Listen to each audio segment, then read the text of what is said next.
Quantum science कहते किसे है? क्या ये कोई नई तरह की साइंस है? क्या वास्तव में ये किसी भी इंसान की जिंदगी को इस लिमिट तक इफेक्ट कर सकती है कि उसका दिमाग ही काम करना बंद हो जाए? आज की ये रात जैसे 30 साल पुरानी उसी रात को अपने साथ लेकर आई है। मत घबराओ, ये तूफान भी गुजर जाएगा। अब मैं तेरी बातों पर भरोसा करके एक सेकंड के लिए भी यहाँ और नहीं रुक सकता। Karan is heading back. Inform Professor Sinha that Nishi has failed her mission. मैं तुम्हें कैसे बताऊं कि अपनी जिस पहचान को पाने के लिए तुम सालों से बेचैन थे, अब वो तुम्हें कभी नहीं मिल पाएगी, क्योंकि तुमने खुद अपने ही हाथों से उसे हासिल करने का इकलौता मौका खो दिया है।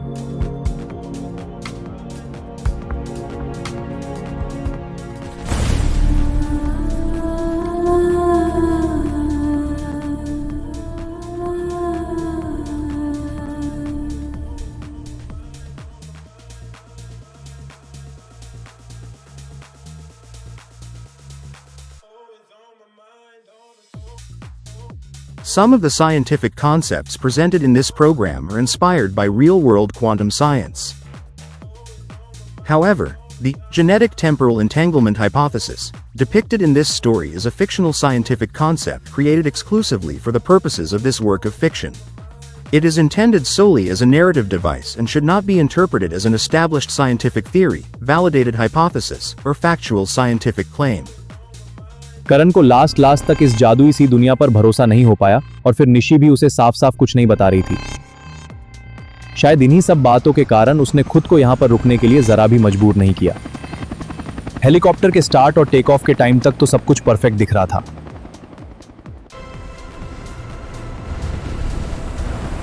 पर कुछ ऊंचाई तक जाने के बाद अचानक से मौसम की इतनी बुरी रंगत देखकर करण के साथ साथ खुद पायलट भी हैरान रह गया। अचानक से ये तूफान कैसे आ गया, ये तो मेरी समझ भी नहीं आ रहा सर। लेकिन इस वेदर में हम यहाँ से आगे नहीं जा सकते। और फिर ना चाहते हुए भी एक बार फिर से करण उसी जगह पर पहुंच गया जहां से कुछ देर पहले ही वो भरपूर गुस्से के साथ निकला था। पर हेलीकॉप्टर को उस ज़मीन पर लैंड कराते ही पायलट बुरी तरह से चौंक गया। अजीब बात है सर, ऊपर इतना भयानक तूफान था जैसे आज आसमान जमीन पर आकर ही मानता, लेकिन नीचे का मौसम बिल्कुल साफ है। ऐसा लग रहा है जैसे ये जगह हमें यहाँ से जाने ही नहीं देना चाहती थी। नहीं, ये नहीं हो सकता। मैं इस तरह से किसी को भी अपने फैसले को बदलने की इजाजत नहीं दूंगा। अब तो मुझे यहाँ से जाने से दुनिया की कोई ताकत नहीं रोक पाएगी। पर वो अब भी इस बात से अनजान था कि इस पूरे खेल के दो और मोहरे भी थे जिनके बारे में उसने सपने में भी नहीं सोचा होगा, और वो दोनों मोहरे करण एचआरडी के हर फैसले को बदलने का हक और हैसियत रखते थे। खराब मौसम की वजह से इस रास्ते को बंद कर दिया गया है, आप लोगों को वापस जाना होगा। तुम्हें क्या अलग से इनविटेशन दूं? दिख नहीं रहा? मौसम बहुत खराब है, जान से जाओगी। आगे का रास्ता बहुत खराब है, इसलिए बोल रहा हूँ वापस चली जाओ। आज तुमने पहली बार खराब मौसम देखा है क्या? या फिर कहीं तुम इस वहम में तो नहीं जी रहे कि तुम कभी मरोगे नहीं? पागल हो गई हो क्या?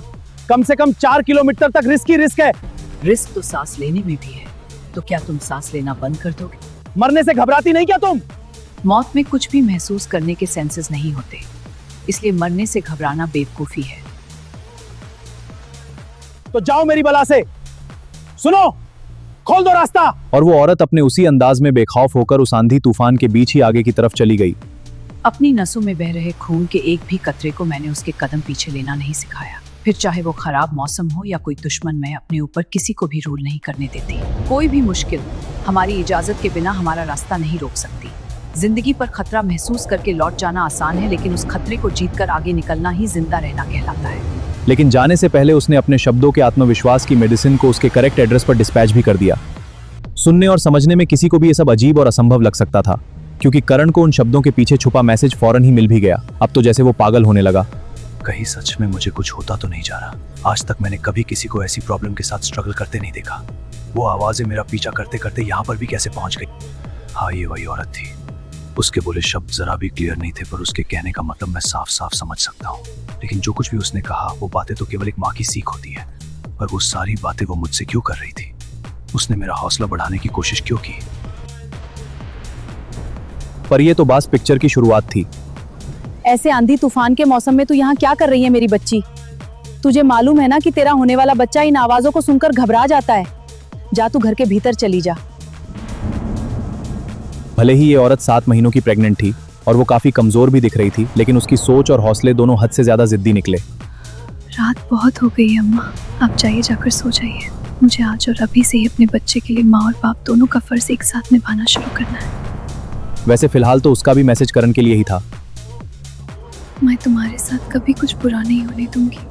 जब तक तुम्हारी माँ तुम्हारे साथ है तब तक तुम कभी किसी से मत डरना, क्योंकि तुम्हारी रगों में जिस इंसान का खून है उसे दुनिया की हर कमजोरी को अपनी ताकत बनाना आता था। मैंने कभी उसे बुरे से बुरे हालात से भी नजरें चुराते नहीं देखा। अगर तुम्हारी मर्जी नहीं भी हुई तो भी मैं तुम्हें तुम्हारे खून के रंग में रंग कर ही रहूंगी। और इस बार सच में करण के लिए अपने आप पर कंट्रोल करना मुश्किल हो गया। इस बर्फीली जगह पर भी उसका चेहरा पसीने से भीगने लगा। इम्पॉसिबल, ये कभी नहीं हो सकता। वो तो मर चुकी है। मैंने तो उसे मारने के लिए बोला था, फिर वो जिंदा कैसे हो सकती है? ये सब क्या हो रहा है? और खुलकर सांस लेने के लिए आखिर में उसने फिर से उस जमीन पर अपने कदम उतार ही दिए। और अब करण उस खामोश जगह पर बिल्कुल अकेला था। ना चाहते हुए भी उसकी नजर उस चमकती हुई इमारत पर चली गई जो कि अब भी उसके लिए सस्पेंस का मुद्दा थी।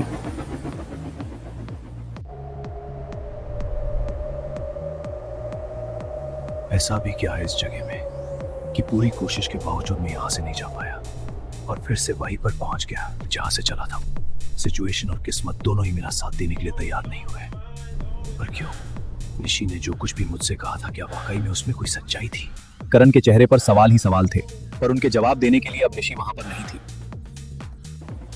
दूसरी तरफ वो तेजी से एंटेंगलमेंट रेस के घेरे में फंसता जा रहा था, जिसका उसे अब तक पता नहीं था। पर इस वजह से अब उसके यहां से लौट पाने की गुंजाइश भी ना के बराबर ही थी। लेकिन वापस चले जाने के बावजूद निशी से अपने मरीज को अकेला नहीं छोड़ा गया, क्योंकि भले ही कोई और ना समझ पाता पर उसे करण की मानसिक हालत और उलझन कायदे से समझ आ चुकी थी।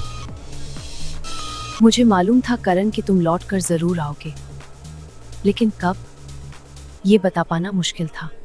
इस बार करण खामोशी से उसकी बात सुन रहा था। मैं एक डॉक्टर हूँ करण, और इसीलिए तुम्हें फिर से समझा रही हूँ कि कई बार जरूरत से ज्यादा प्रिकॉशन लेना बीमार की जिंदगी के लिए खतरा बन जाता है। पर अब मैं वहां से वापस आ चुकी हूँ, इसलिए चाहकर भी तुम्हारा साथ नहीं दे सकती। यहाँ से तुम्हारी जर्नी और संघर्ष दोनों तुम्हारे खुद के हैं। वो देखो, वो रहा तुम्हारी मंजिल की तरफ जाने वाला रास्ता। बस तुम्हें किसी चुंबक की तरह इस रोशनी की तरफ खींचते चले जाना है।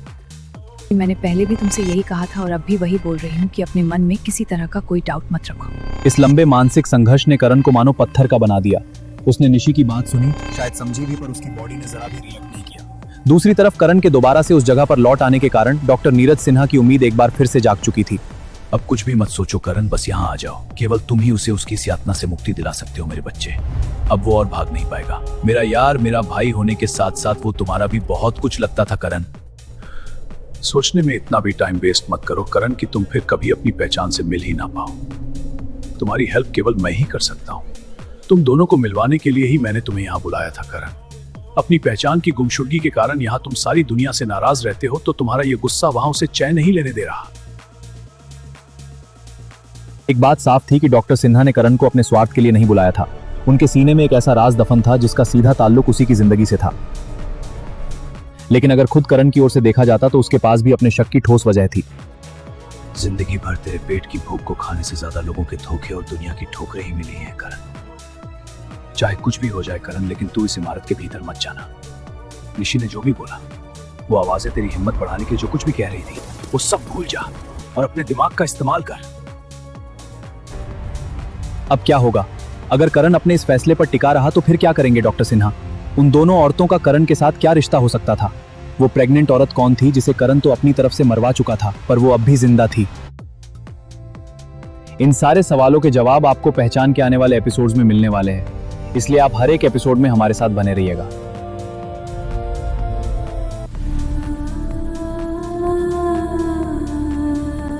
ये तलाश है मेरी पहचान की। ये तलाश